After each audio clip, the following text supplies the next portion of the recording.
Sour ale and raw copper coated the back of Cora's throat. She swallowed the rising bile as Garrick paraded his new mate through the great hall. Livia reeked of expensive crushed jasmine. Cora smelled of damp wool, wood smoke, and sheer exhaustion.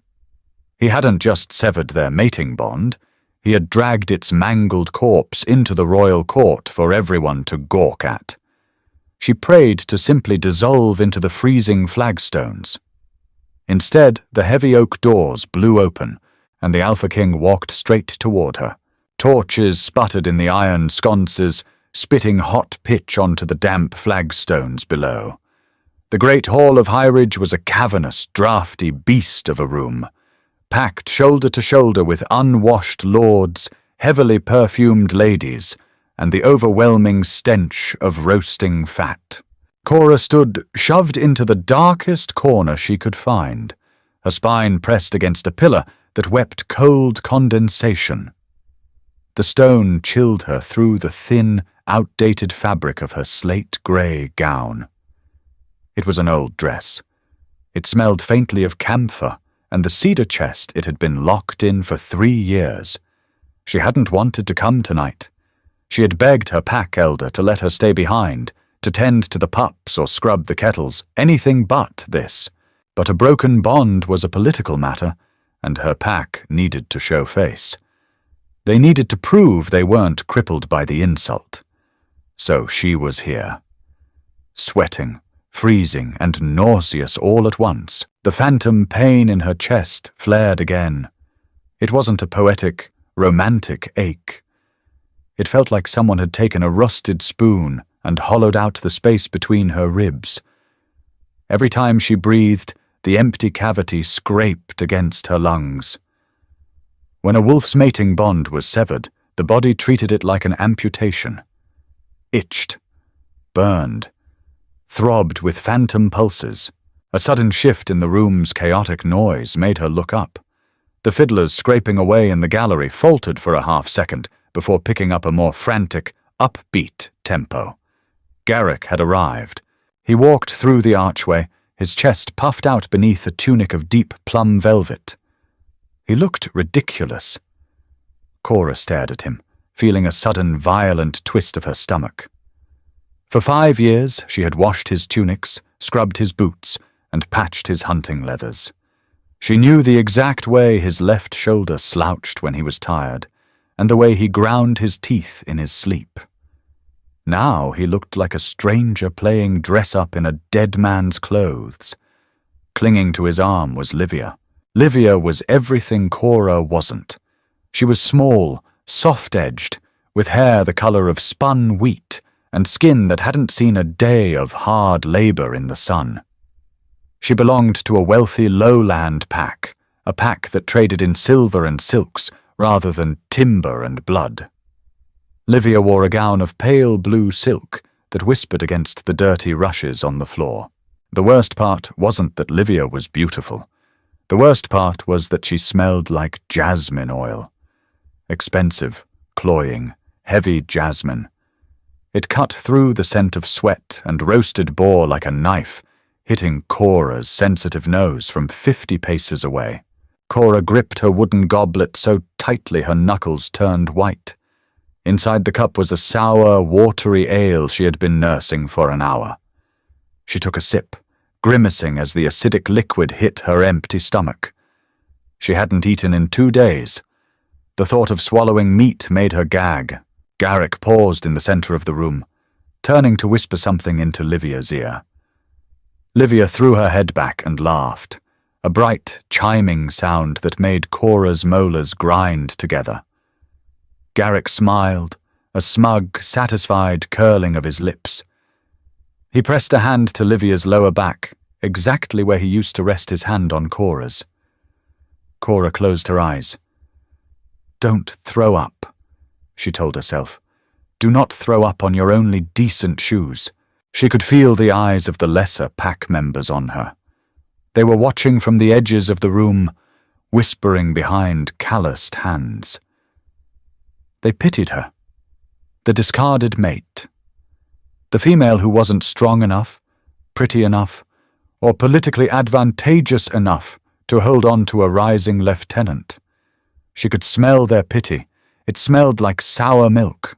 She opened her eyes and stared hard at the grease congealing on a nearby trencher of abandoned meat. If she just stayed perfectly still, perfectly quiet, perhaps the night would swallow her whole. But Garrick, it seemed, wasn't content with just a public appearance. He wanted a performance, and he was steering his new, perfect mate directly toward her corner. The music swelled, a shrill, chaotic squawking of lutes and fiddles that vibrated unpleasantly in Cora's skull. Garrick wove through the crowd with practiced ease, nodding to lords and clasping forearms with other warriors. He was making a point of being seen. He was a man who had traded up, and he wanted the entire Northern Territory to acknowledge his elevated status. Livia trailed beside him, a delicate hand resting lightly on his forearm. Cora pushed herself harder against the wet pillar, wishing the stone would just crack open and accept her. She considered bolting for the kitchens, but the path was blocked by a group of drunken elders arguing over a spilled cask of wine. She was trapped.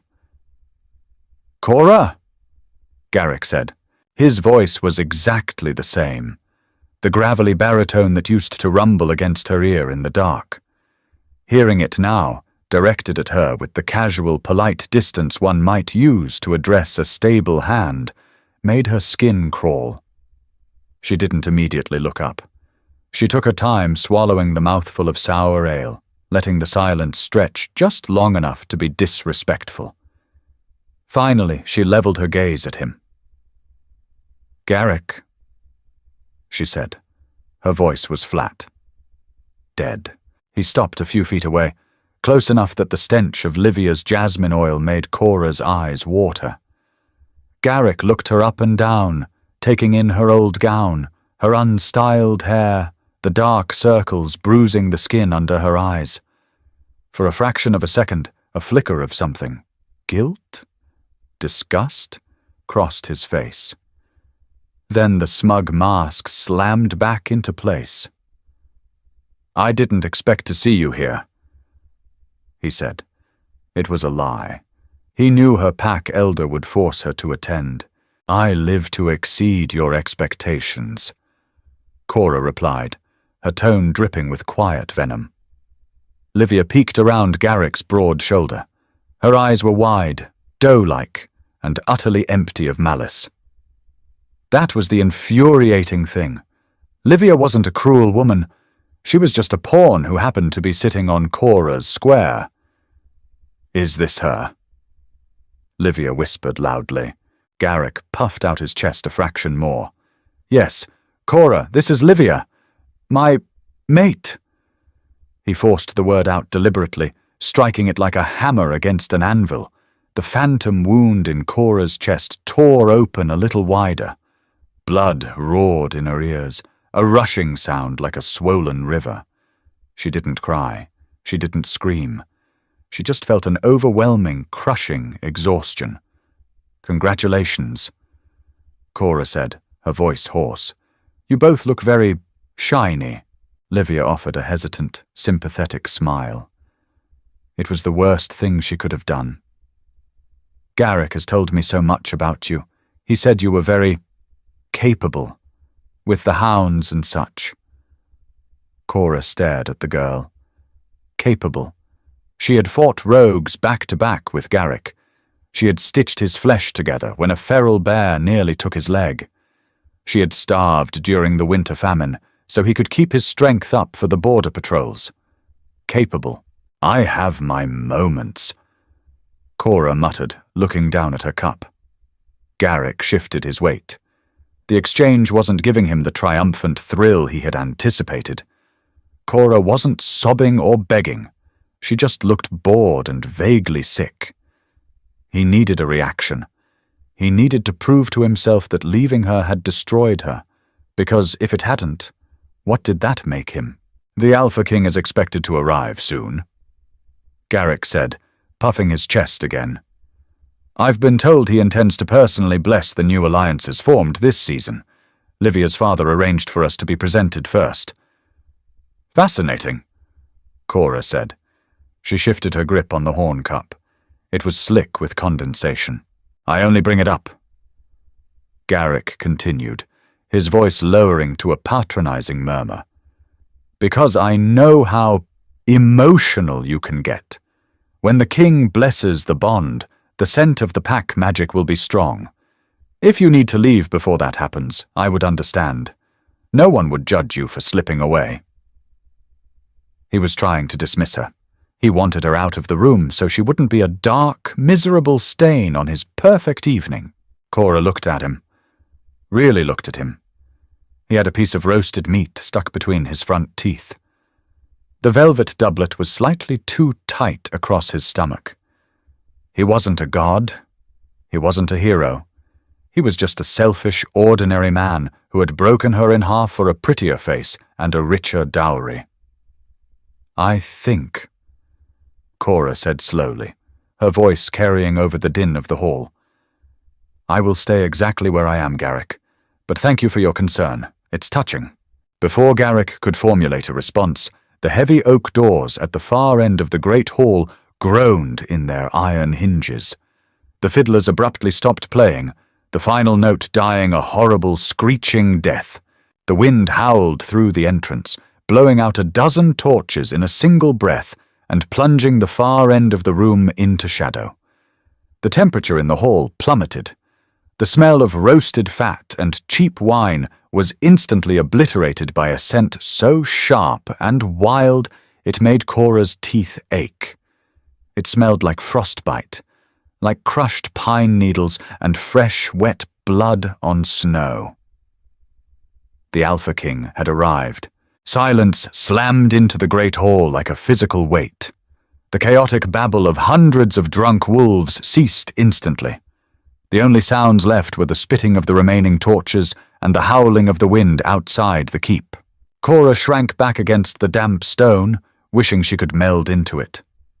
The Alpha King, Kaelin of the Northern Wastes, was a ghost story whispered around campfires. He rarely left his fortress in the jagged peaks. He didn't care for politics, balls, or the petty squabbles of the lowland packs. He cared about war, borders, and discipline. His presence here was an anomaly, a terrifying break in the natural order. Footsteps echoed on the flagstones. Slow, deliberate, heavy boots striking stone. Out of the shadows emerged King Kaelin. He didn't wear velvet or silk. He wore heavy boiled leather, scarred and pitted from countless claws and blades. A thick cloak of black wolf fur was draped over his massive shoulders, fastened with a crude iron clasp.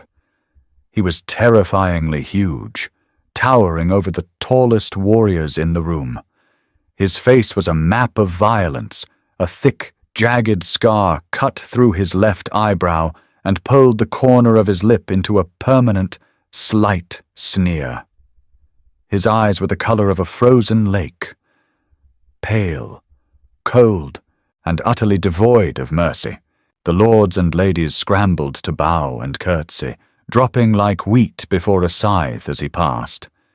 Garrick, still standing a few feet from Cora, hurriedly pushed Livia to the side and dropped into a deep, sweeping bow. He grabbed Livia's hand, pulling her down into a clumsy curtsy. This was his moment. The king was walking directly down their side of the hall. Garrick's ambition practically vibrated off him. He was ready to be seen, ready to be blessed, ready to step into the inner circle. Cora didn't bow, not out of defiance, but because her legs had locked. The sheer pressure of the king's aura was suffocating. The air grew thick, pressing against her eardrums, making her lungs burn. The scent of frost and blood was overwhelming now, erasing the sickening smell of Livia's jasmine entirely. Kaelin walked down the aisle formed by the bowing courtiers. He didn't look left or right. He didn't acknowledge the murmurs of greeting. He approached Garrick. Garrick's head was bowed, but Cora could see the tight, expectant grin on his face. He shifted his stance slightly, preparing to stand and present his new mate. He opened his mouth, drawing a breath to speak the formal words of introduction. "My king," Garrick began. Kylan didn't break stride. He didn't pause. He didn't even look down. He simply walked straight past Garrick, his heavy leather cloak brushing against Garrick's plum velvet shoulder, leaving a smear of dark dampness behind. Garrick's mouth snapped shut. His face flushed a dark, bruised red. The king kept walking, straight toward the dark corner, straight toward the weeping stone pillar. Cora's heart hammered a frantic, irregular rhythm against her ribs. "Move," she told herself.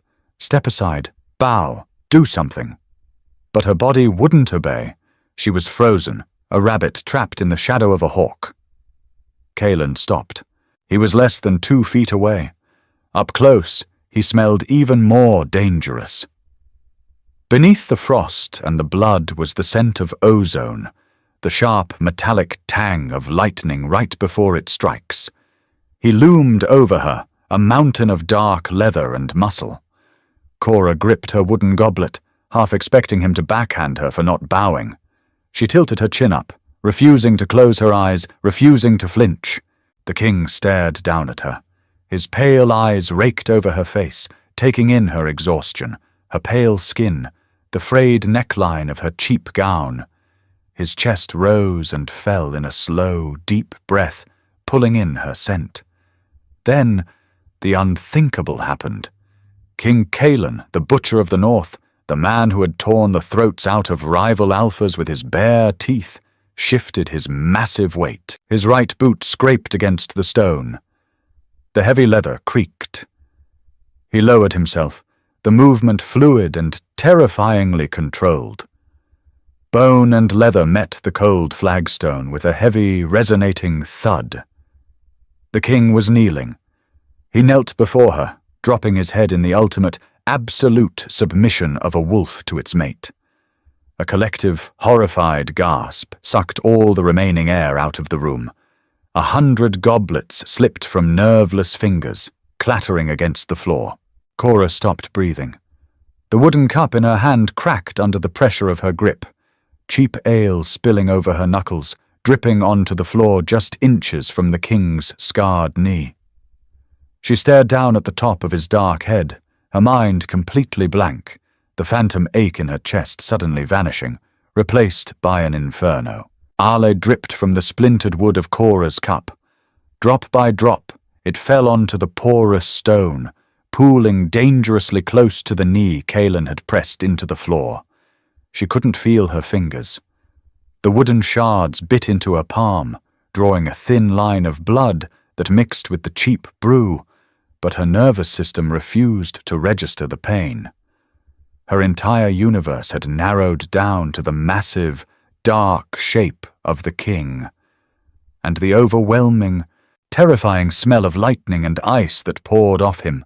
This was wrong. A cosmic, grotesque mistake.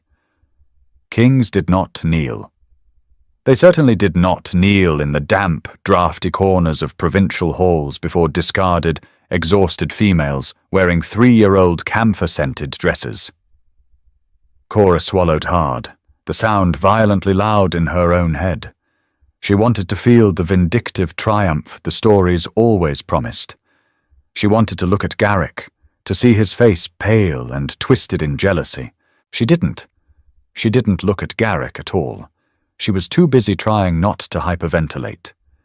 Panic, cold and sharp as a butcher's hook, caught under her ribs. The phantom ache of her severed bond with Garrick had vanished, but what replaced it was not a gentle, healing warmth. It was a terrifying gravity. She felt as though she was standing on the edge of a sheer cliff, the earth crumbling beneath her worn leather shoes, and the man kneeling before her was the abyss pulling her down. Breathe. The word was a low, guttural rasp, vibrating through the stone floor and straight up into the soles of her feet. Kylan hadn't moved. He hadn't raised his head. His gaze remained fixed on the hem of her outdated slate-grey gown. Cora started, but her vocal cords seized. Her throat tasted like pennies and ash. "You are not breathing," the king stated, his voice devoid of gentle reassurance. It was a command, heavy and absolute. Slowly he lifted his head. The movement was deliberate, telegraphing his intent so as not to spook her, like one might approach a trapped, rabid dog. His eyes met hers. Up close, the pale blue irises were fractured with shards of dark grey, like ice cracking over a deep, turbulent river. There was no softness in them. There was no instant, sweeping romance. There was only a primal, absolute recognition. He looked at her, the way a starving wolf looks at an open throat. Cora's knees finally gave out. She didn't swoon gracefully. Her legs simply unspooled like cheap yarn, and she hit the wet stone floor hard, her hip bone cracking painfully against the unyielding surface. The wooden goblet shattered completely, sending a spray of ale and splinters across Kaelin's heavy leather boots. A collective gasp rippled through the frozen spectators. Someone near the center of the hall, a woman, let out a whimpering sound of pure terror. To fall before a king was expected, to collapse like a string-cut puppet and splash his boots with tavern swill was an executionable offense. Kaelin did not flinch. He did not rise to his feet to summon his guards. Instead, he simply adjusted his posture, lowering himself from one knee to crouch entirely on the floor with her. The heavy black wolf fur of his cloak spilled over the dirty flagstones, gathering dust and grease. He didn't care. His massive, calloused hand reached out. Cora flinched back so violently her shoulder slammed into the weeping stone pillar behind her. The cold condensation soaked instantly through the thin fabric of her dress, shocking her system. "Don't!" she choked out, pressing herself into the rough masonry. Her voice was thin, ragged, entirely unheroic.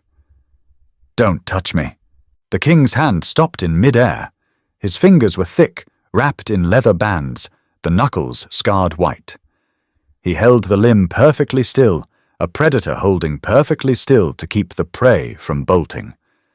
He withdrew his hand slowly, resting it on his own thigh. "You are terrified," he noted. It wasn't a question. "I am hallucinating." Cora shot back, her breathing shallow and frantic. "I haven't eaten in 2 days. My bond was severed this morning, and I am currently bleeding into a puddle of ale. I am clearly having a stress-induced psychotic break." Kaelin's scarred upper lip twitched. It was a minuscule movement, gone as quickly as it appeared, but it fundamentally altered the harsh geography of his face. "You are bleeding," he repeated, his gaze dropping to her palm. Before she could hide her hand, the air in the room shifted. The heavy, paralyzing pressure of the king's aura spiked, rolling outward in a suffocating wave of dominance. The temperature in the hall plummeted another 10 degrees. Torches that had been burning steadily flickered and died, casting long, grotesque shadows across the gathered pack members. "My king!" The voice cracked through the silence like a dropped plate. It was Garrick. Cora squeezed her eyes shut. Idiot. Absolute, suicidal idiot. Garrick had stepped out of the line of bowing courtiers, Livia's delicate hand falling from his arm. His face was a patchwork of red and white, confusion warring violently with his innate, arrogant need to assert himself. He couldn't comprehend what he was seeing. In his mind, Cora was the discarded scraps. She was the anchor weighing him down. She was not the mate of the apex predator of the northern wastes. "My king," Garrick repeated, his voice slightly steadier, stepping closer. "There has been a mistake. That female is Cora. She is—" He hesitated, the words sticking in his throat under the sudden, crushing weight of Kaelin's silent attention. "She is a broken vessel. Our bond was severed. She is unwell." Kaelin slowly turned his head. He didn't stand. He remained crouched on the wet floor, but the sheer menace rolling off his frame made him seem 10 feet tall. "A broken vessel," Kaelin repeated. The words sounded foreign in his mouth, harsh and metallic. "Yes, sire." Garrick nodded eagerly, sensing an opening to save the situation, to drag the spotlight back where it belonged. "She is unstable. I had to end our union for the good of the pack. She lacks the fortitude for the inner circles. If you require a female from Highridge, there are many untouched." Kaelin moved. It was not a human movement. It was a blur of black leather and raw kinetic violence. 1 second, the king was crouched on the floor. The next, he had crossed the 5 feet separating him from Garrick. He didn't draw a blade. He simply gripped Garrick by the throat with one massive hand and lifted him entirely off the floor. Livia screamed, a high, piercing sound that finally shattered the silence, scrambling backward until she tripped over a serving platter and tumbled into the rushes. Garrick gagged, his hands flying up to claw futilely at the iron grip crushing his windpipe. His legs kicked empty air, his fine plum velvet tunic bunched up around his ears. "You severed a bond with my mate," Kaelin said, his voice dropping an octave, shaking the dust from the rafters. The smell of ozone in the room became so thick it tasted like copper on the tongue. "You hollowed out her chest, you left her bleeding in a corner, and now you speak to me of her fortitude. My king!" Garrick wheezed, his eyes bulging, his face turning a mottled, ugly purple. "If you ever," Kaelin whispered, the quietness of his tone far more terrifying than a roar. "Speak of her again. If you ever look at her again, I will tear your lungs through your ribs and feed them to the crows. Nod if you understand." Garrick managed a frantic, jerking dip of his chin. Kaelin dropped him. He didn't toss him aside or throw him to the floor, he simply opened his hand, letting Garrick crash onto the unyielding stone like a sack of wet grain. Garrick hit the ground, coughing and retching, curling into a tight, pathetic ball, clutching his bruised throat. The king didn't spare him a second glance. He turned his back on the gasping lieutenant and walked back to Cora. She hadn't moved. She was still pressed against the damp pillar, her chest heaving, staring at the casual brutality she had just witnessed. Garrick was one of the strongest warriors in Highridge. He had taken down rogue wolves twice his size. Kaelin had swatted him like a bothersome fly without even elevating his heart rate. "Stand up," Kaelin said, looking down at her. The violent rage was gone from his voice, replaced by that same immovable, factual tone. Cora shook her head. "I can't. My legs—" Kaelin didn't argue. He reached down, ignoring her previous protest, and slid his hands under her arms. His grip was entirely impersonal, yet the moment his leather-clad hands clamped over her ribs, a jolt of heat shot straight through her bones. It bypassed the cold damp of her dress, bypassed her exhausted muscles, and slammed directly into the hollow, aching cavity in her chest. She gasped, a sharp intake of air, as he lifted her effortlessly to her feet. "You are coming with me," he stated, releasing her the moment she was steady on her feet. "I can't," Cora stammered, panic surging fresh and sharp. "My pack. Elder Thomas, I have duties. I patch the hunting leathers. I can't just leave." It was an absurd argument. She was arguing laundry logistics with the sovereign ruler of the North. Kaelin stared at her, unblinking. "You have no pack. The bond is severed. You are mine now." He reached out and unfastened the heavy iron clasp at his throat. The black wolf fur cloak slipped from his shoulders. With a single, fluid motion, he draped it around Cora. The sheer weight of the garment nearly buckled her knees again. It was heavy, smelling fiercely of pine, horse sweat, and the underlying intoxicating scent of the king himself. It swallowed her whole, dropping all the way to the floor, instantly warming her freezing skin. "Walk," Kaelin commanded. He didn't offer his arm. He didn't wait for her to gather her non-existent belongings. He simply turned and began walking back down the long aisle toward the massive oak doors, expecting her to follow. Cora stood trembling in the oversized cloak. She looked at the crowd. Elder Thomas, her pack leader, stood near the head table, his face perfectly pale, his mouth clamped shut. He offered no objection. He made no move to stop her. No one did.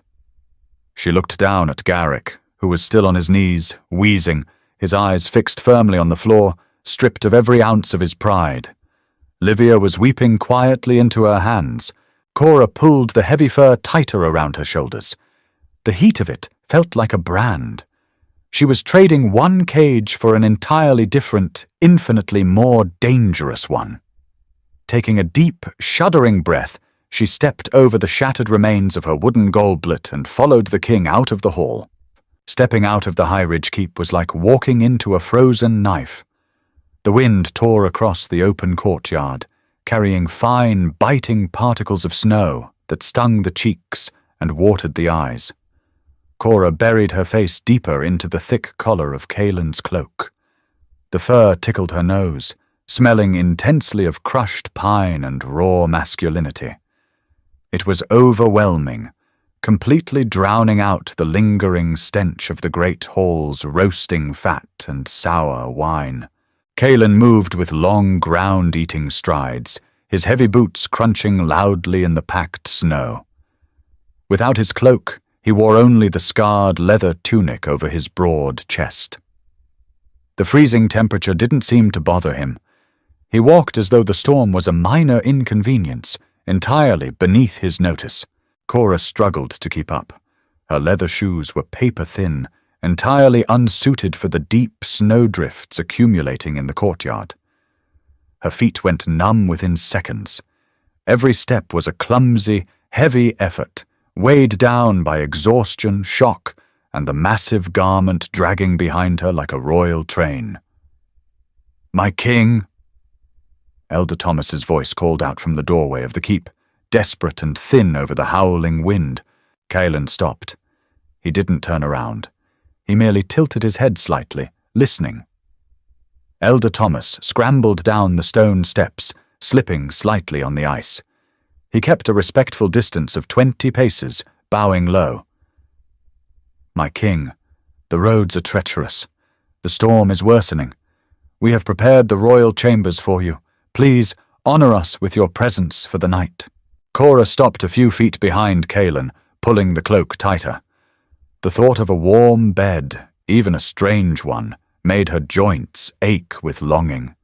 She was so tired she felt nauseous. Her vision swam at the edges, blurring the falling snow into long, streaky lines. "High Ridge holds no honor for me," Kaelin replied. His voice carried effortlessly over the gale. "Your lieutenant publicly discarded my mate. Your pack allowed her to stand bleeding in a corner. If I stay within these walls tonight, I will systematically slaughter every male of fighting age before dawn." Elder Thomas choked. He physically recoiled, taking a step back up the icy stairs, his hands raised in placation. "My king, we did not know. The bond was... It was... Have your strongest horses brought to the gates," Kaelin interrupted, his tone bored, dismissing the elder entirely. "And supplies. We ride for the jagged peaks immediately." He resumed walking. Cora stared at his broad back, a fresh wave of panic cresting in her chest. The jagged peaks, the northern wastes. It was a brutal, unforgiving territory of ice and stone. Packs up there were savage, living entirely off the hunt, constantly warring with rogues and the elements. She had never been further north than the High Ridge borders. She was a seamstress, a kennel tender. She wasn't built for the ice. "Wait!" Cora gasped, rushing forward to catch up to him. She stumbled, her frozen foot catching on a hidden cobblestone beneath the snow. She pitched forward, bracing for the hard impact of the icy ground. It never came. Kaelin spun around with terrifying speed, catching her by the forearms before her knees even brushed the snow. His grip was firm, holding her upright with zero effort. The physical contact sent another violent jolt of heat through her system, racing up her arms and exploding in her chest. It felt like swallowing hot coals. "You cannot walk in those shoes," he observed, looking down at her frozen, shivering feet. "I can't ride to the jagged peaks," Cora argued back, her teeth chattering so violently she bit her tongue. The metallic taste of fresh blood flooded her mouth, adding to her nausea. "I will die before we reach the first pass. I don't have furs, I don't have supplies, I don't—" She swallowed hard, the tears she had refused to shed inside the hall finally threatening to spill. "I don't even know you." Kalen stared down at her. The wind whipped his dark hair around his face, catching in the jagged scar across his eyebrow. He didn't look sympathetic. He looked like a stone monument analyzing a structural flaw in a building. "You will not die," he stated. "I will not permit it." Before she could process the sheer arrogance of the statement, Kalen released her arms, only to immediately hook one arm behind her back and the other under her knees. He lifted her off the ground as easily as if she were a bundle of dry kindling. Cora gasped, instinctively throwing her arms around his thick neck to steady herself. The leather of his tunic was cold against her cheek, but the body beneath it radiated a staggering, furnace-like heat. "Put me down," she demanded, though her voice lacked any real authority. It was a weak, breathless whisper. "You are too slow," Kalen replied calmly, walking towards the heavy iron gates of the courtyard where the stable-masters were already rushing to bring out 4 massive, heavily muscled war horses. The beasts snorted out plumes of white steam, their hooves striking the frozen earth with impatient thuds. Cora stopped fighting. She let her head rest against his solid chest, her eyes closing involuntarily. The scent of ozone and pine wrapped around her, blocking out the cold, blocking out the terror of the unknown. Her body, betraying her mind completely, recognized the absolute safety in his hold. The hollow, agonizing crater left by Garrick's betrayal stopped aching. The phantom itch receded, replaced by a strange, heavy anchor. She hated it. She hated that her wolf recognized this stranger as home. She hated that her body submitted to the bond so easily, craving the heat and the iron-clad protection he offered. It felt like weakness.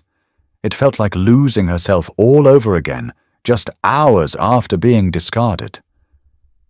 "I don't want this," she whispered into the freezing air, not entirely sure if she was talking to him or to herself. Kalen paused beside a massive black stallion. The beast tossed its heavy head, eyeing Cora with dark, intelligent eyes. The king adjusted his grip on her, pulling her a fraction closer to his chest. He didn't look down at her, keeping his gaze fixed on the northern horizon, where the dark, jagged teeth of the mountains tore into the snowy sky. "It does not matter what you want," Kalen said softly, his voice a low rumble beneath her ear.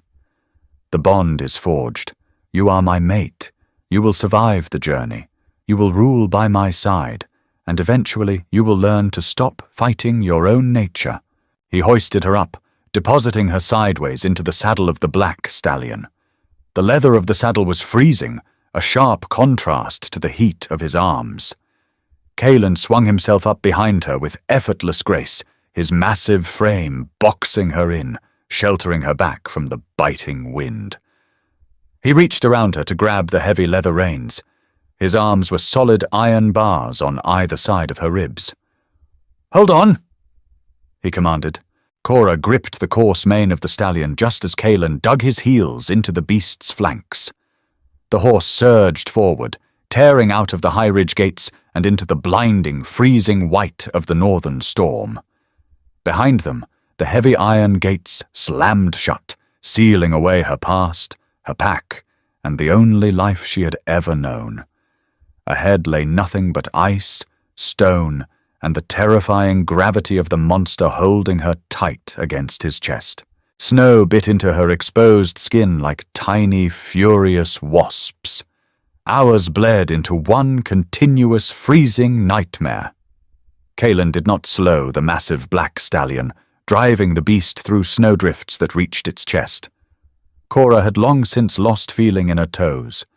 Her hands, buried deep within the thick black wolf fur of the king's cloak, were cramped and aching from gripping the coarse mane.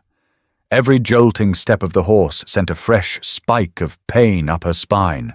The cheap leather of her shoes provided zero insulation, and her damp slate-grey gown was plastered to her legs, frozen stiff in places. He was a wall of solid heat behind her. That was the only reason she wasn't dead. His thighs bracketed hers, iron-hard and immovable, pinning her to the saddle. His chest rested against her back, his heart beat a slow, steady thud that vibrated through her ribs. It was infuriating. Her own body betrayed her at every turn, instinctively leaning into his warmth, craving the heavy, dominant scent of ozone and pine. The new bond, freshly forged and terrifyingly deep, hummed in her veins like a live wire. It demanded she submit, relax, and trust the apex predator at her back. Cora fought it with every ounce of her remaining willpower. She kept her spine rigid, refusing to completely slump against him, even as her muscles screamed in protest. "You are burning energy you do not have." Kaelin's voice broke the relentless howling of the wind. It was not a gentle observation. It sounded like gravel grinding against iron. "I am perfectly fine," Cora lied, her teeth chattering so violently she accidentally bit her cheek. A fresh copper taste flooded her mouth. Kaelin shifted behind her, one massive hand dropping the reins to grip her waist. His fingers dug past the thick fur, pressing directly into her ribs. "You are shivering so violently the horse feels it. Stop fighting me." "I am not fighting you," she snapped, though her voice lacked any real venom. It was thin and reedy. "I am simply trying not to freeze to your armor." He didn't argue. Instead, he pulled her flush against his chest, completely eliminating the tiny gap she had stubbornly maintained. The sheer force of his heat enveloped her, instantly melting the frost that had gathered on her collar. It felt like stepping into a forge. A soft, involuntary sigh escaped her lips before she could clamp them shut. Humiliation burned her cheeks, hotter than the wind. She hated this. She hated that she needed him. Just hours ago, she had been a discarded vessel, mourning a 5-year bond that Garrick had severed with all the emotional weight of taking out the trash. Now she was clinging to the Northern King, completely at his mercy, tethered by a biological imperative she didn't ask for. The sky began to bleed into a bruised purplish-black twilight. The terrain shifted beneath them. The rolling hills of the lowlands gave way to steep, treacherous inclines. The snow thinned, replaced by jagged black rocks that tore at the howling wind. This was the border of the wastes. Kaelin finally pulled back on the reins. The stallion slowed to a heavy, steam-breathing walk, picking its way carefully through a narrow mountain pass. The wind here was slightly blocked by the towering granite walls, but the temperature plummeted even further. The air was thin, smelling sharply of sulfur and ancient, undisturbed ice. "Drink." Kaelin suddenly stopped the horse completely in the shadow of an overhang. He unhooked a thick leather waterskin from the saddle horn and thrust it over her shoulder. Cora stared at it. Her hands were too frozen to let go of the cloak. "I can't." A heavy sigh vibrated against her back. Kaelin reached around, uncorking the skin with his teeth, spitting the wooden stopper into his palm. He tipped her head back with a rough, calloused hand against her jaw, pressing the leather spout to her chapped lips. The water was violently cold. It hit her empty stomach like a stone. She gagged, violently twisting her head away. "Slowly," Kaelin commanded, gripping her jaw firmly, completely ignoring her resistance. "You are dehydrated. Drink, or I will force it down your throat." It wasn't a threat. It was a simple logistical fact. Cora closed her eyes, swallowing the freezing liquid in tiny, painful sips. Water ran down her chin, soaking into the collar of her worn dress, but she managed to keep it down. "Enough!" Kalen pulled the skin away, recorking it. He didn't offer her food. He knew her stomach wouldn't hold it. Instead, he dug his heels back into the stallion. "We are 2 hours from the stronghold. Try not to die before we arrive. It would be a waste of a difficult ride." Cora let out a breath that was half laugh, half sob. There was no poetry in him, no grand declarations of eternal love, just brutal, pragmatic survival. She let her head fall back against his shoulder, finally too exhausted to maintain the rigid posture. The rhythmic crunch of hooves on stone lulled her into a dark, dreamless half-sleep, the smell of lightning and blood her only anchor in the void. Stone ground against stone, a massive, agonizing screech that ripped Cora from her fractured exhaustion. She jerked upright in the saddle, her muscles screaming in protest, stiff and locked from the freezing cold. They had stopped. Before them loomed a fortress that looked less built and more violently carved from the living rock of the mountain. There were no graceful spires, no delicate glass windows, no banners flapping in the wind. It was a massive, brutalist structure of dark grey granite, squatting aggressively against the side of a jagged peak. Iron braziers flared along the battlements, casting long, bloody shadows across the snow. The gates, 2 slabs of solid, rusted iron, were currently grinding open, pulled by unseen, groaning chains. This was Ironhold, the seat of the Alpha King. It looked like a tomb. The scent hit her instantly. Highridge had smelled of roasted pork, cheap perfume, and damp earth. Ironhold smelled of raw, untamed carnivore. Wet fur, wood smoke, fresh blood, and an underlying, sharp tang of ozone that mirrored Curlin's own scent, but lacked his absolute purity. It was the smell of 100 lethal predators crammed into a stone cage. "Do not show fear," Kalen murmured in her ear, his breath hot against her freezing skin. "They will smell it, and they will test you." "I am not afraid," Cora lied, her voice cracking slightly. Her heart was hammering a frantic, bird-like rhythm against her ribs. "You are terrified, your pulse is erratic, and you smell like sour panic." Kalen's candor was as brutal as the landscape. "Suppress it. You are the king's mate. Act like it." He spurred the stallion forward. They rode through the dark archway of the gates, stepping into a massive, open-air courtyard. The wind was cut off, but the cold remained, trapped within the stone walls. The courtyard was not empty. Dozens of wolves, some in their human forms, some entirely shifted, stood waiting. There was no cheering, no bowing, no formal lines of courtiers. These were warriors. They wore heavy furs and scarred leathers. Their faces were weathered, their eyes hard and feral. Many bore fresh, gaping wounds that were barely stitched, bleeding freely onto the packed snow. They watched the black stallion enter in absolute, eerie silence. Cora tightened her grip on the wolf fur cloak. The eyes boring into her were not pitying, like the lesser pack members at Highridge had been. They were analytical. They were judging her weight, her stamina, her scent. They were looking at her slate-grey, out-of-fashion dress and her shivering frame, and they were finding her severely wanting.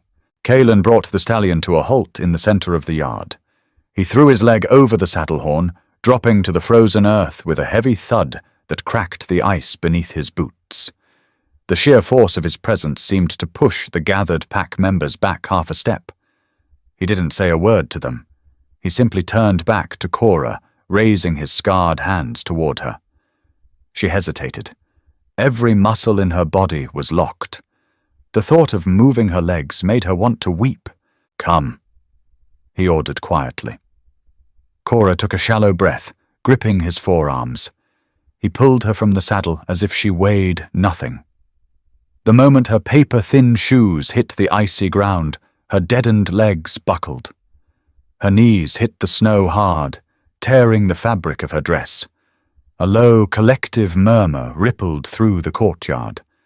A sound of disdain. A king's mate did not fall. Humiliation, hot and utterly corrosive, flooded Cora's veins. It burned away the freezing cold. It burned away the exhaustion. It burned away the lingering ghosts of Garrick and Livia. She was absolutely damned if she was going to kneel in the dirt for these feral strangers. Kaelin reached down to haul her up, but she shoved his hands away. It was a stupid, suicidal gesture. You did not reject the Alpha King in front of his pack? The courtyard went dead silent. The tension snapped taut, heavy enough to choke on. Kaelin's pale, frozen eyes narrowed, dropping to where she knelt in the snow. He didn't move. He let his hands fall to his sides, watching her.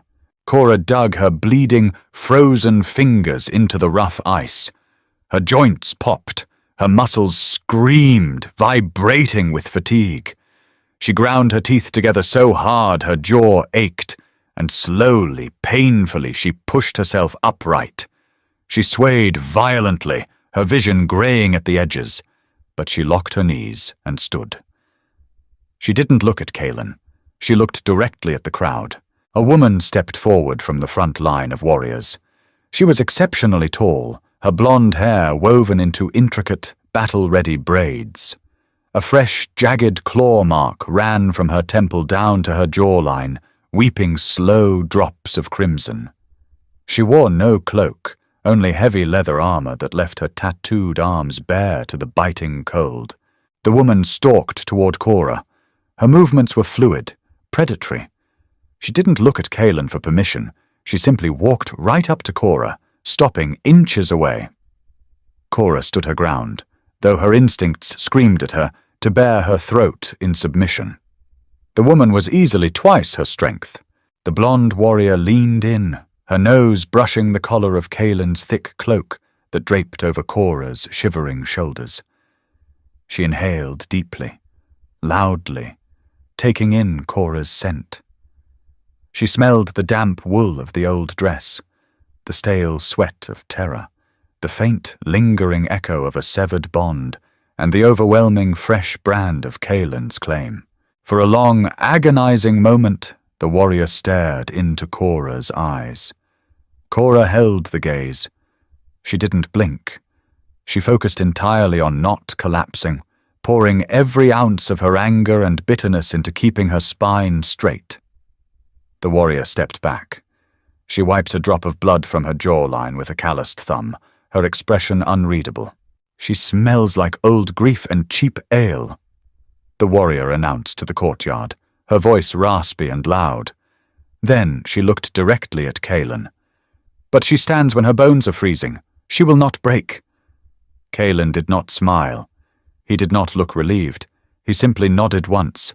"Her name is Cora," Kaelin stated, his voice carrying effortlessly off the granite walls, heavy with absolute, unquestionable authority. "She is the anchor to my blood. She is the queen of the wastes. Anyone who looks at her with disrespect will lose their eyes. Anyone who touches her with malice will lose their hands." He turned back to Cora, his expression flattening back into that unreadable, stone mask. He didn't offer his arm or try to carry her again. He knew she had just drawn a line in the snow, proving her own terrible stubbornness. "Walk," he commanded, gesturing toward the heavy iron doors of the inner keep. Cora pulled the massive cloak tighter around herself, her fingers leaving faint smears of blood on the dark fur. Her hip ached from the fall in High Ridge, her feet were numb blocks of ice, and her stomach rolled with nauseating emptiness. But as she walked past the scarred warrior woman, past the feral, watching eyes of the northern pack, she kept her chin perfectly level. She was walking into a brutal, frozen hell, chained to a monster, but she was entirely done kneeling. Iron hinges groaned, a sound like a dying beast as the massive doors sealed behind them. The immediate absence of the howling wind left a ringing silence in Cora's ears, quickly filled by the crackle of massive hearth fires and the heavy rhythmic striking of a blacksmith's hammer somewhere deep in the bowels of the keep. Ironhold's interior was as unforgiving as its exterior. No tapestries, no rushes to soften the flagstones, just bare, soot-stained rock and the overpowering scent of rendered animal fat and hot steel. Cora's vision swam. The sudden shift in temperature, from deadly frost to suffocating heat, was the final blow to her battered nervous system. Her knees, locked so stubbornly in the courtyard, finally gave way entirely. She didn't hit the floor. Kalen caught her. He didn't scoop her up dramatically. He simply clamped a massive hand around her upper arm, hauling her upright with a sharp, involuntary grunt. "You are done performing," he muttered, his voice a low vibration that bypassed her ears and rattled directly against her ribcage. He released her arm and, in one fluid motion, bent down to shove his shoulder into her midsection, lifting her in a brutal, efficient fireman's carry. "Put me down," Cora rasped. Her voice sounded like crushed glass. The blood rushed to her head, making her deeply nauseous. "No," Kalen replied. He climbed the winding stone staircase, his heavy boots echoing off the curved walls. He wasn't breathing hard. She was a sack of grain to him, a logistical problem to be transported from the courtyard to his quarters. They reached a heavy wooden door. Kalen kicked it open. The Alpha King's chambers were a cavernous, sparsely furnished room, dominated by a roaring fireplace large enough to roast an ox. The heat hit Cora like a physical blow.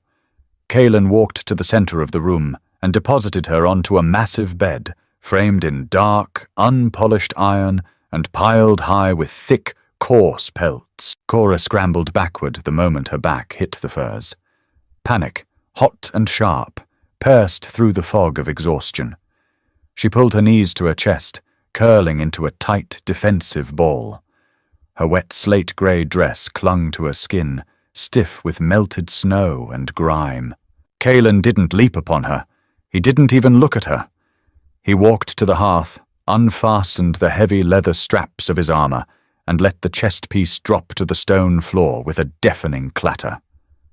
Underneath, he wore a simple, sweat-stained linen tunic that clung to the thick, scarred musculature of his back.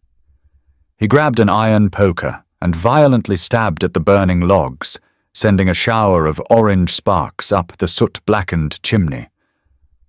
"Take off the dress." Cora froze. Her heart slammed against her sternum. "Excuse me?" Kalen turned. The firelight cast deep, demonic shadows across the jagged scar bisecting his eyebrow. "Your clothes are wet. You have minor frostbite on your extremities. If you sit in that damp fabric, you will develop a fever, and I do not have the time to nurse a corpse. Take it off." It wasn't a seduction. It was an order, delivered with the same flat, factual tone he used to command his warriors. He tossed a heavy, dry woolen blanket onto the edge of the furs. "Wrap yourself in that. Leave the dress on the floor. I will have someone burn it."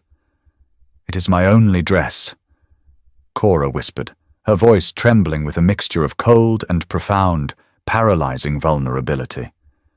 "It smells like a camphor chest and another man's rejection." Kalen stated brutally. "It burns." He turned his back to her, returning his attention to the fire. He was giving her privacy. It was a jarring, entirely unexpected courtesy from a man who had just threatened to tear out a lieutenant's lungs. Cora's hands shook so badly she could barely manipulate the cheap tin buttons at her collar. Her fingers were clumsy, numb blocks of meat. She fought the wet fabric, her breath hitching in small, pathetic gasps, terrified he would turn around, terrified he would lose his meager patience. She finally managed to peel the sodden garment away, leaving her in thin, worn undergarments. She snatched the heavy woolen blanket. Wrapping it so tightly around her shoulders, she felt her own collarbones grind together. "Done!" she croaked. Kalen turned. He walked back to the bed, ignoring the discarded dress. He sat on the edge of the mattress. The iron frame groaned under his massive weight. He reached out and grabbed her ankle. Cora flinched, trying to kick free, but his grip was an iron shackle. He pulled her foot toward him, resting it on his thick thigh. He didn't bother untying the leather laces of her ruined shoes. He drew a hunting knife from his belt, a wicked serrated blade of dark steel, and sliced through the cheap leather with a single, brutal motion, peeling the frozen ruin away from her skin. Her foot was a mottled, horrifying shade of blue and stark white. "Do not pull away," Kalen warned quietly. He dropped the knife and wrapped both his massive, calloused hands around her frozen foot. The heat of his skin was staggering. It felt like being plunged into boiling water. Cora screamed. The sound tore from her throat, raw and agonizing. As the deadened nerves violently reawakened, the pain was excruciating. It felt like 1,000 rusted needles driving into her bones. She thrashed, kicking wildly with her other leg, but Kalen simply absorbed the blows. He shifted his weight, pinning her free leg beneath his heavy forearm while maintaining his vice-like grip on her freezing foot. "Breathe," he commanded, his voice a low rumble. "Let it burn. The pain means the tissue is alive." Tears hot and thick spilled over Cora's cheeks. She hated crying. She had not cried when Garrick severed the bond. She had not cried when he paraded Livia in the Great Hall. But the sheer, agonizing intimacy of this violent thawing broke something loose inside her. She sobbed, her fingers twisting into the coarse pelts beneath her. Kalen didn't offer soothing platitudes. He didn't stroke her hair.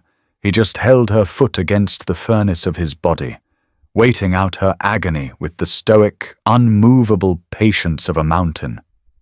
Slowly, the excruciating burning faded into a deep, heavy ache. The unnatural white of her toes gave way to an angry, flushed red. Only then did he release her foot. He repeated the exact same brutal process with the other, his face a mask of total concentration, completely immune to her sobbing. When both feet were stripped and radiating heat, he stood up, wiped his hands on his linen tunic, and walked away. Cora lay curled on her side, trembling violently beneath the scratchy wool, her chest heaving. The room smelled of burning cedar, old leather, and the overpowering metallic tang of the king's scent. It was terrifying. It was completely alien.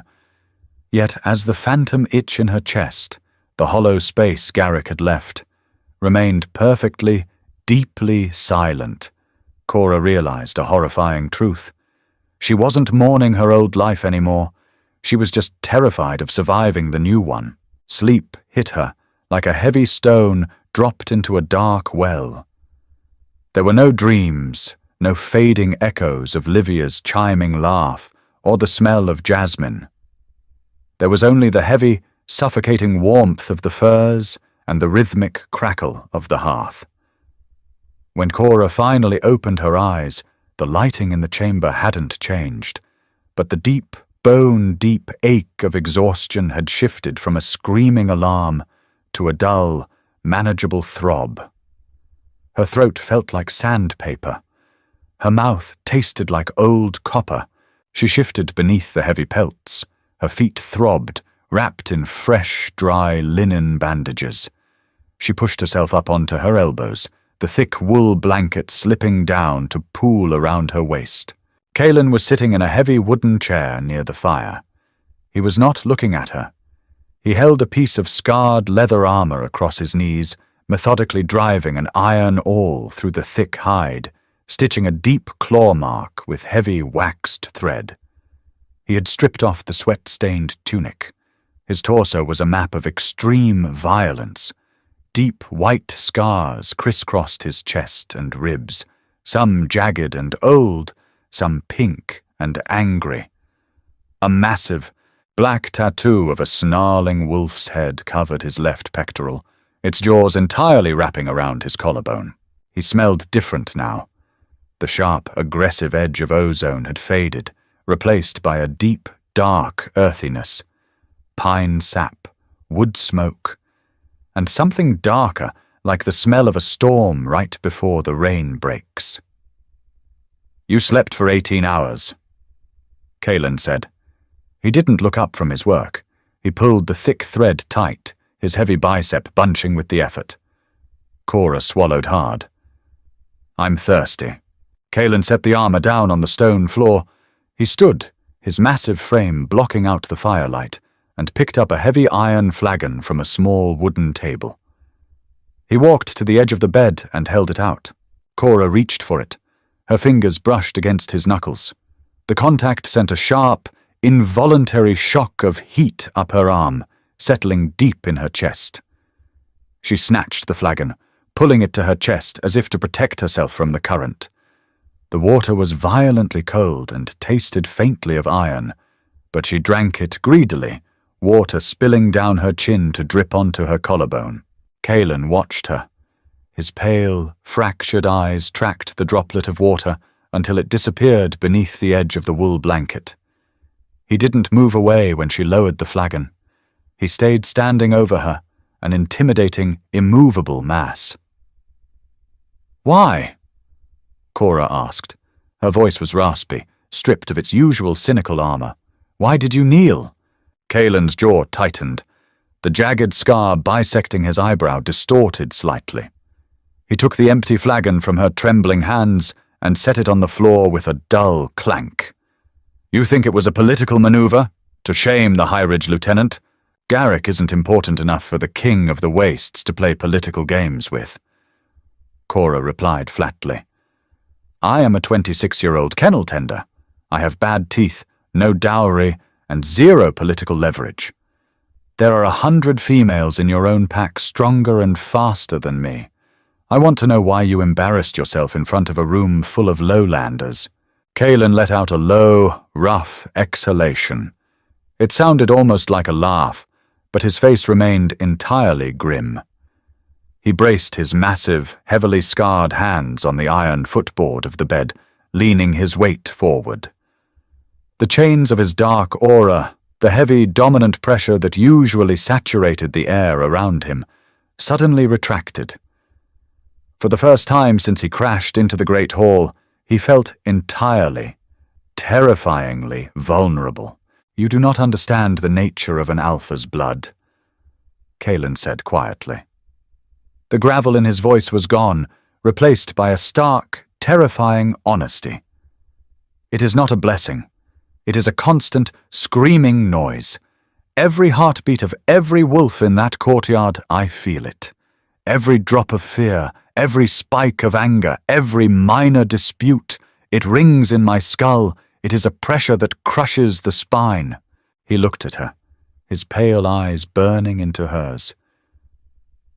"When I walked into that hall in High Ridge, the noise was deafening.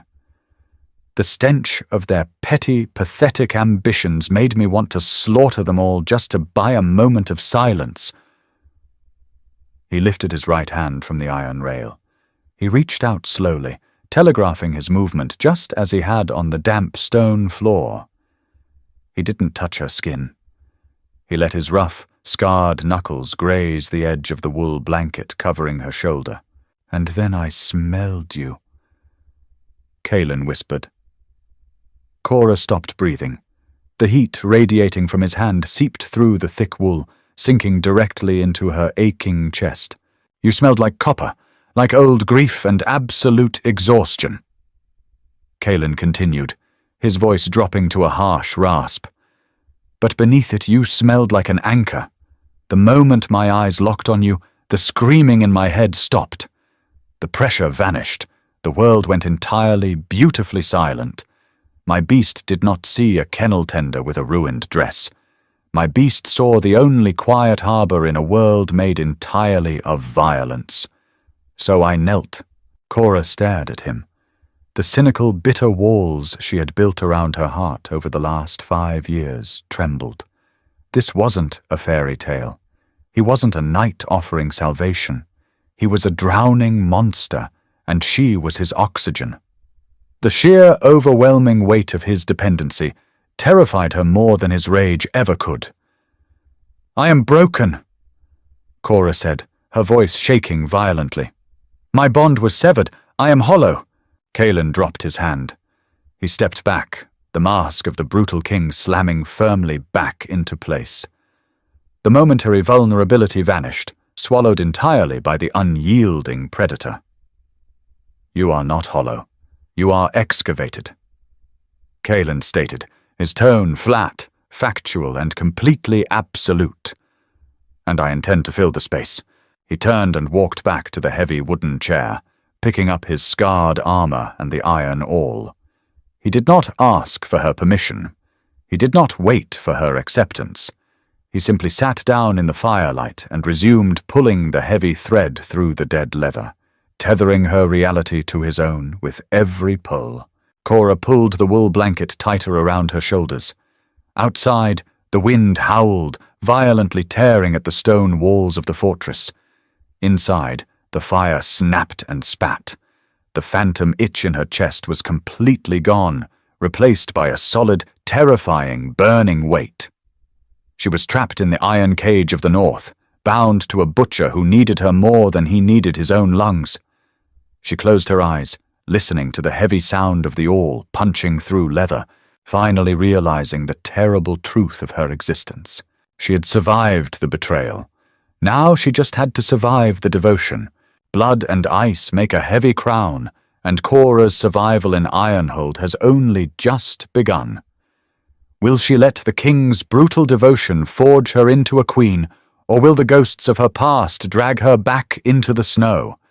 If this raw, unapologetic dive into werewolf politics and dark romance kept you hooked, hit that like button to feed the algorithm. Share this video with a friend who appreciates a fiercely imperfect protagonist. Make sure to subscribe and ring the bell so you never miss a chapter. Drop a comment below with your predictions for Ironhold's new reigning mate.